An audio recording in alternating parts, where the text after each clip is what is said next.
আমি কেমন আছি এটা আমার কাছে মুখ্য বিষয় না। আপনারা কেমন আছেন এটা কিন্তু আমি জানি না, কিন্তু যে বিষয়টা আমি জানি সেটা হলো আমাদের দেশের সংখ্যালঘুরা আজকে অনেক নির্যাতিত। আমি আপনাদের কাছে অনেক কৃতজ্ঞ, কারণ আপনাদের এই অসংখ্য লাইক এবং শেয়ারের কারণে আমার আমার বক্তব্যগুলো মানুষের কাছে পৌঁছাতে পারে। তা আজকে আমি নিজে থেকেই আপনাদের কাছে একটা রিকোয়েস্ট করব, প্লিজ এই ভিডিওটা ভালো হলো কি খারাপ হলো এটা বিচার করার থেকে এখানে কি ইনফরমেশনটা দেওয়া হয়েছে এইটাকে প্রচার করার জন্য, এটাকে মানুষের কাছে ছড়াই দেওয়ার জন্য প্লিজ ভিডিওটা বারবার শেয়ার করেন। ও আরেকটা বিষয় বলে রাখা ভালো, যে আপনি যদি আওয়ামী লীগের পাঁচাটা দালাল হয়ে থাকেন, প্লিজ ভিডিওটা লাইক শেয়ার তো দূরে থাক, ভিডিওটা দেখবেন না, কারণ আপনার অনুভূতিতে আঘাত লাগবে। এবং এই ভিডিওটা যদি আমাদের হেড অফ দি গভর্নমেন্ট দেখেন, তার হাসিনা প্রতিতে আঘাত লাগবে। তাই আবার বলতেছি, আপনি যদি আওয়ামী লীগের পাঁচাটা দালাল হয়ে থাকেন, প্লিজ ভিডিওটা দেখার চেষ্টা করবেন, ভিডিওটা আপনার জন্য নয়। যাই হোক, ভিডিওটা আমি যে উদ্দেশ্য নিয়ে বানাচ্ছি সেটা শুরু করা যায়। তার প্রথমে আমি চলে যাচ্ছি আমাদের টাকলা তোফায়েল আহমেদের কাছে। আচ্ছা তোফায়েল আহমেদ সাহেব, আওয়ামী লীগের পাঁচাটা দালাল হিসেবে আপনার মুখে আমি আওয়ামী লীগের একটু প্রশংসা দিতে চাই। আওয়ামী লীগ এখনো গণতান্ত্রিক এবং অসাম্প্রদায়িক রাজনৈতিক দল হিসেবেই আজকে এগিয়ে চলেছে। আরে তোফায়েল সাহেব, ওই আওয়ামী লীগের দালালি করতে যে আপনি মিথ্যা প্রশংসাটা করলেন, এই মিথ্যা প্রশংসা দেখে তো বেশ্যাপাড়ার ওই দালালটাও লজ্জা পাওয়া যাবে যে সময় বেশ্যার মিথ্যা প্রশংসা পঞ্চমুখ হয়ে থাকে। যাই হোক, ওই সংখ্যালঘু হিন্দুদের সামনে যে এই কথা বললেন না, নাহলে কিন্তু আপনার যে টাক মাথাটা আছে সেটা কিন্তু আর থাকবে না। তারা কিন্তু হচ্ছে কি যে ওদের নোংরা জুতা দিয়ে আপনার মাথা বুলায় বুলায় আপনাকে আশীর্বাদ দিবে। তা এই কথা ওদের সামনে জীবনও বললেন না। যাই হোক, এটা তো একজন দালালের দালালি দেখলেন। তা এখন আমরা সিপিবির সভাপতি মুজাহিদুল ইসলামের কাছ থেকে একটু ঘুরে আসি, দেখি উনি কি বলেন। আচ্ছা মুজাহিদুল ইসলাম ভাই, আপনি কি একটু নিরপেক্ষভাবে বলতে পারেন যে আওয়ামী লীগ কি সত্যি নিরপেক্ষ, নাকি ওই গদিতে পাশা টিকায় রাখার জন্য ওই সাম্প্রদায়িকতার কাছে মাথা নত করছে?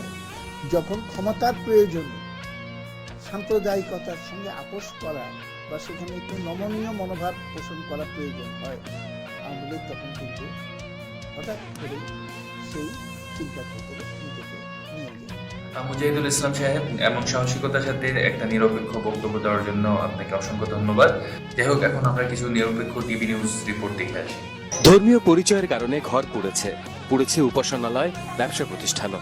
আবার ধর্ম নিয়ে ভিন্ন মতের কারণে টার্গেটেড কিলিং এর শিকার হচ্ছেন ব্লগার, লেখক, প্রকাশক। এখানেও রেহাই পাচ্ছেন না সংখ্যালঘুরা। দেশের রাজনীতি যখনই গুরুত্বপূর্ণ মোড় নিয়েছে, তখনই নানাভাবে সামনে এসেছে ধর্মীয় জাতিগত সংখ্যালঘু বিষয়টি। সমতা ভিত্তিক সমাজ গড়ার চেতনায় স্বাধীন হলেও সংখ্যালঘুদের উপর হামলা, হুমকি, জমি দখল আর এর কারণে দেশ ত্যাগের ঘটনা প্রায়ই বিব্রত করে বিবেকবান মানুষদের। একটা হাস্যকর বিষয় কি জানেন, যে আমাদের হেড অফ দি গভর্নমেন্ট বিভিন্ন বক্তৃতায় দেখা যায় কি যে প্রতিনিয়ত যখনই সংখ্যালঘুদের অত্যাচারের কথা আসতেছে, উনি সাথে সাথে বলতেছে কি যে নিশ্চয়ই এর পিছনে জামাত শিবির জড়িত, কোথাও খুন হয়েছে, নিশ্চয়ই জামাত শিবিরের পিছনে জড়িত। মানে যা কিছু হোক না কেন, আমাদের হেড অফ দি গভর্নমেন্টের একটাই বক্তব্য, নিশ্চয়ই জামাত শিবিরের পিছনে জড়িত।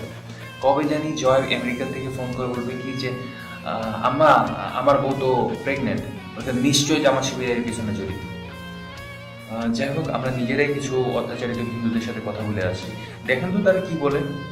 তারা কি বলে যে হ্যাঁ জামাত শিবিরে আমাদের উপর অত্যাচার চালিয়েছে, দেখে আসি।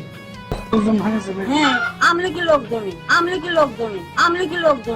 মিছিল, যারা মিছিল করে আছে তারাই এলো। আমার ছেলে মিছিলে যায় নাই বলে তারাই ফিরিয়ে উল্টে আছে আমার এই বাংচুর করেছে, আর এই লুটপাট করে ঘরের ভিতর তো সারি জিনিস নিয়ে গেছে। ছেলে এলো বাড়িতে আছে, এখন তারা হইলো আল্লাহ জনি দিয়ে মা সব বেড়ামেরা ভাঙতি মন করে আইছে, যখনই পারে নাই তখনই হচ্ছে গা ভিতরে ঢুকেছে, ভিতরে ঢুকে যা জিনিসপত্র ছিল লুটপাট করে সে নিয়ে গেছে। গতকালকে 26শে মার্চ আওয়ামী লীগের প্রোগ্রামে মিছিলে না যাওয়ার কারণে দয়রামপুর 300-350 হিন্দু মহলের উপরে অতর্কিতভাবে হামলা করেছে।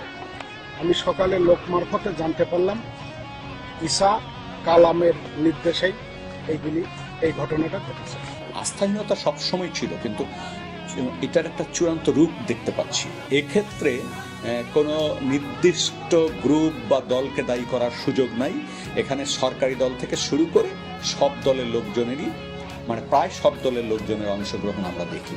স্বাধীনতার আগে পরে আদমশুমারিগুলো বলছে প্রতি বছরই কমছে হিন্দু ধর্মাবলম্বীদের সংখ্যা। সবশেষ আদমশুমারিতেই কমেছে প্রায় 9 লাখ। ভালো মন্দ বিচার করার ক্ষমতা কিন্তু সবারই আছে। তা এই যে সংখ্যালঘুদের উপরে যে নির্যাতন হচ্ছে, এটা ভালো হচ্ছে না খারাপ হচ্ছে, এইটা বিচার আপনারা ভালো করেই করতে পারবেন। এখন আমি একজন সাধারণ মানুষ হিসেবে মনুষ্যত্ব বোধ আমার মধ্যে থাকার কারণে সংখ্যালঘুদের পক্ষ হয়ে আমি আপনাদের কাছে প্রশ্ন তুলতে চাই। আমি প্রশ্ন করতে চাই যে আমরা কাদের কাছে সাহায্য চাবো? আওয়ামী লীগের কাছে সাহায্য চাবো? সে সাহায্য করলে অনেক আগেই সাহায্য করতো, এত নির্যাতিত হইতে হইতো না আমাদেরকে। আর কোন আওয়ামী লীগের কাছে সাহায্য চাবো? যে আওয়ামী লীগ নিজের দেশের জনগণকে অনিরাপদ রেখে আইএসআইএস এর মতো সবচেয়ে বড় জঙ্গি গোষ্ঠী, এদের মদতদাতা সৌদি আরবকে উনি নিরাপত্তা দেওয়ার জন্য আমাদের সেনাবাহিনী পাঠায়। এটা ফ্রি গভর্নমেন্ট। আমি সংখ্যালঘুদের পক্ষ থেকে আপনাকে অনুরোধ করতে যাচ্ছি, ভবিষ্যতে কখনোই আমাদের সামনে এসে অসাম্প্রদায়িকতার কথা আপনি বলবেন না, নাহলে আমরা কিন্তু সত্যি আমাদের জুতা খুলে আপনার মুখের উপর ফিকে মারবো। কারণ অসাম্প্রদায়িকতা কিন্তু এইটা না যে নিজে মুসলিম হওয়ার কারণে আপনি সৌদি আরবে কাবা ঘরকে বিশ্বের সবচেয়ে বড় ব্যবসা প্রতিষ্ঠান, সেইটাকে নিরাপত্তা দেওয়ার জন্য আপনি সেনাবাহিনী পাঠাবেন। আর সেই জায়গায় যখন আমরা হিন্দুরা, সংখ্যালঘুরা নির্যাতন হচ্ছি, সেখানে কিন্তু আপনি কিছুই করতেছেন না। কারণ কি? আপনি হলো সাম্প্রদায়িক, আপনি হলো মুসলিম, আমরা হলাম হিন্দু, সেই জন্য আমাদেরকে কখনোই আপনি সাহায্য করবেন না। এখন আবার আমি প্রশ্ন করতে যাচ্ছি, আমরা কাদের কাছে সাহায্য চাবো? আমাদের সাহায্যের প্রয়োজন, আমরা কাদের কাছে সাহায্য পাবো? প্লিজ ভিডিওটা বারবার শেয়ার করেন। হতে পারে আপনার শেয়ারের কারণেই কোনো মানবতাবাদী আমাদের দিকে সাহায্যের হাত বাড়িয়ে দিয়েছে।